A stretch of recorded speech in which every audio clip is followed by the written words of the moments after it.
അടിമാലി മേഖലയിലുണ്ടായ കനത്ത മഴയിൽ ചീയപ്പാറ വെള്ളച്ചാട്ടത്തിന് സമീപം മണ്ണിടിഞ്ഞു. മരങ്ങളടക്കം റോഡിലേക്ക് ഇടിഞ്ഞു വീണതോടെ ഗതാഗതം പൂർണ്ണമായും തടസ്സപ്പെട്ടു. തുടർന്ന് പ്രദേശവാസികളും ഡ്രൈവർമാരടക്കം വീണുകിടന്ന മരച്ചില്ലകൾ വെട്ടിമാറ്റി ഗതാഗതം പുനഃസ്ഥാപിച്ചു.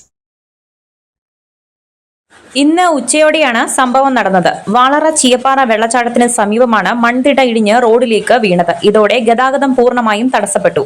റോഡിലേക്ക് മണ്ണിടിഞ്ഞ് വീണ സമയത്ത് വാഹനങ്ങൾ ഒന്നും റോഡിൽ ഇല്ലാത്തതിനാൽ വലിയ അപകടമാണ് ഒഴിവായത്.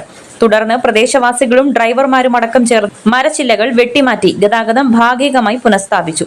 പിന്നീട് കൊച്ചി മൂന്നാർ ദേശീയപാതയുടെ നിർമ്മാണത്തിന് ഉപയോഗിക്കുന്ന മണ്ണുമാന്തി യന്ത്രം ഉപയോഗിച്ച് മണ്ണ് നീക്കം ചെയ്യുന്നതിനുള്ള നടപടികൾ ആരംഭിച്ചു. ഇന്നലെ ദേവികുളം മേഖലയിലുണ്ടായ ശക്തമായ മഴയെ തുടർന്ന് മൂന്നാർ ഹെഡ്വർക്സ് ഡാമിന് സമീപം മണ്ണിടിഞ്ഞ് ഗതാഗതം തടസ്സപ്പെട്ടിരുന്നു. ഇന്ന് രാവിലെ മുതൽ വിവിധ മേഖലകളിൽ ശക്തമായ മഴയാണ് പെയ്യുന്നത്. News bureau, Adimali.